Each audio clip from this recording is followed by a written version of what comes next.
Hello everyone, welcome back to my channel and I am भावना ग्रोवर।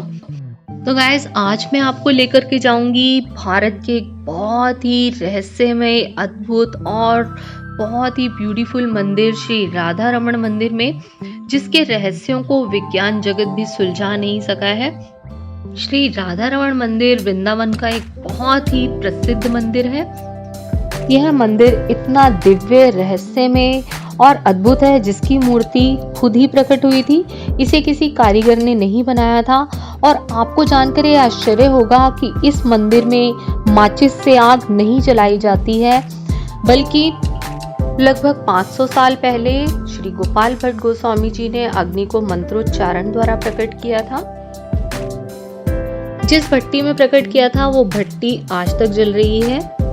मंदिर का दिया जलाने से लेकर प्रसाद बनाने तक जितनी भी अग्नि का प्रयोग होता है, वो सारी अग्नि इसी भट्टी में से इस्तेमाल की जाती है। माचिस का प्रयोग बिल्कुल नहीं किया जाता है। जिस रसोई घर में ये भट्टी है, उस रसोई में कोई भी बाहर का व्यक्ति प्रवेश नहीं कर सकता है।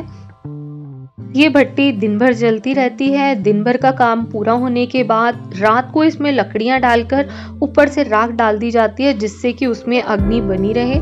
और अगले दिन सुबह उसमें उपले व लकड़ी डालकर दोबारा से काम स्टार्ट कर दिया जाता है। तो मैंने आपको अद्भुत भट्टी के बारे में बताया, जिसे मंत्रोच्चारण द्वारा 500 वर्ष पूर्व श्री गोपाल भट्ट गोस्वामी जी के द्वारा जलाया गया था, जो कि आज तक जल रही है। अब मैं आपको बताऊंगी इस मंदिर की मूर्ति से जुड़े सबसे बड़े और अद्भुत रहस्य के बारे में, जो कि दामोदर नाम के शालिग्राम से प्रकट हुई है। और ये मूर्ति नहीं, साक्षात श्री भगवान है। ये मूर्ति सिर्फ 12 उंगली की है। राधा रमण जी के साथ श्री राधा रानी जी की मूर्ति नहीं है, परंतु लेफ्ट साइड में सिंहासन पर गोमती चक्र की पूजा होती है। श्री हरि भक्ति विलास में गोमती चक्र के साथ ही शालिग्राम शिला का पूजन करने का महत्व बताया गया है। मैं इस वीडियो में शालिग्राम और गोमती चक्र के बारे में भी कुछ जानकारी देने की कोशिश करूंगी, तो बने रहिएगा मेरे साथ। अगर आप मेरे चैनल पर न्यू हैं तो प्लीज सब्सक्राइब कीजिएगा विद बेल बटन, जिससे कि मेरी अपकमिंग सारी वीडियोस आप तक पहुंच सके।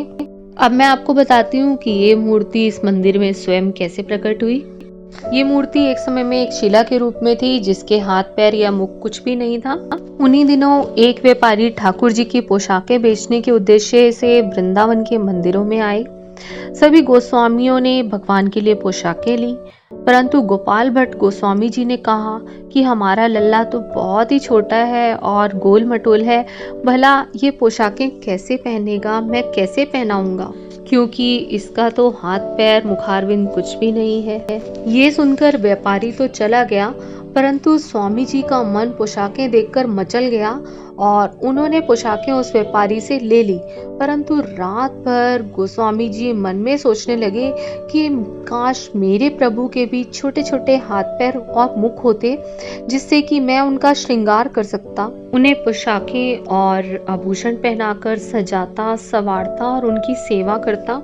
अपने भक्तों को प्यार करने वाले भगवान अपने भक्त की मनोकामना पूर्ण करने के लिए, जो कि शिला रूप में थे, उसी रात ही राधा रमण जी के रूप में परिवर्तित हो गए और अपने भक्त की इच्छा के लिए अपने ही रूप को परिवर्तित कर लिया।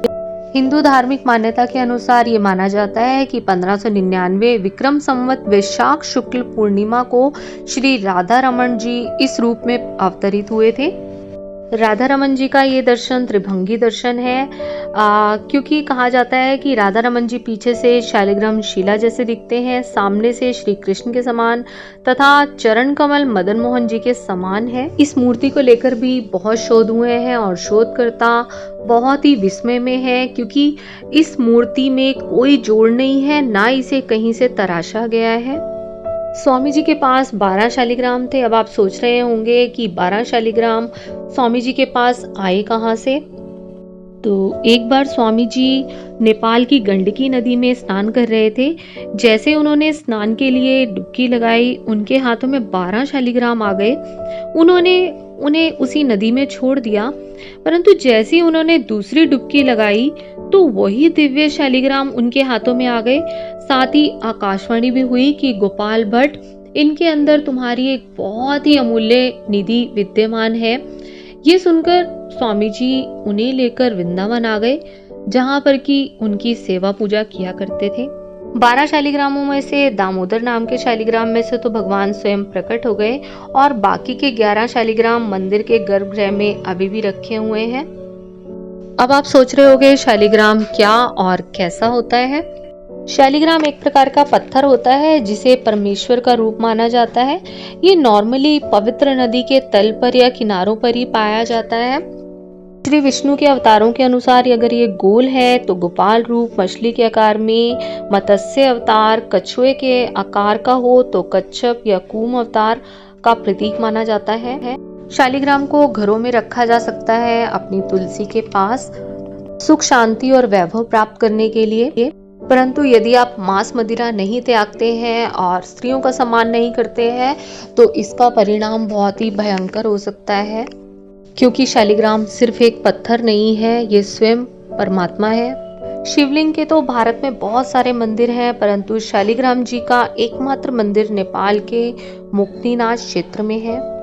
हिंदू धर्म में मूर्तियों की पूजा से पहले भगवान ब्रह्मा को शंख, विष्णु को शालिग्राम और शिवजी को शिवलिंग के रूप में पूजा जाता था। शालिग्राम को भगवान विष्णु का रूप माना जाता है क्योंकि इस पर चक्र, रेखाएं विष्णु जी के अवतार व श्री कृष्ण के रूप अंकित होते हैं।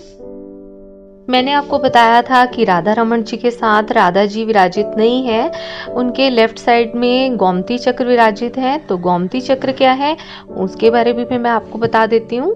गोमती चक्र लक्ष्मी जी का प्रतीक है। गोमती चक्र की पूजा राधा रमन जी के साथ जीवन का हर एक दुख समाप्त करने के लिए की जाती है, लेकिन ये इतनी आसानी से मिलते नहीं है।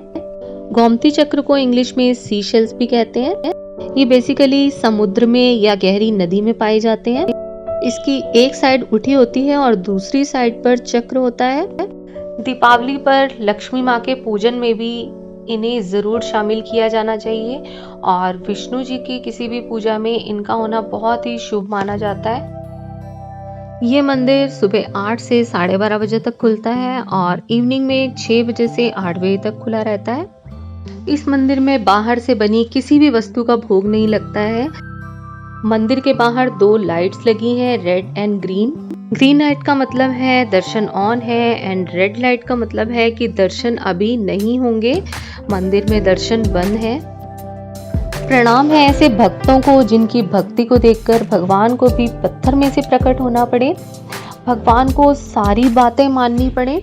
इन बातों से ये तो साबित हो ही जाता है कि भगवान को पैसा, श्रृंगार, भोग, ऐश्वर्य कुछ भी नहीं चाहिए। वो सिर्फ एक निर्मल भावना में बसते हैं, वो भाव के भूखे हैं। आशा करती हूँ कि आपको इस अद्भुत और रहस्यमय मंदिर की जानकारी बहुत अच्छी लगी होगी, पसंद आई होगी। अगर पसंद आई हो तो लाइक कीजिएगा, शेयर कीजिएगा, सब्सक्राइब कीजिएगा विद बेल आइकन अगर आप मेरे चैनल पर न्यू हैं, और साथ ही कमेंट सेक्शन में कमेंट लीव करना ना भूलिएगा। तो guys take care, Radhe Radhe.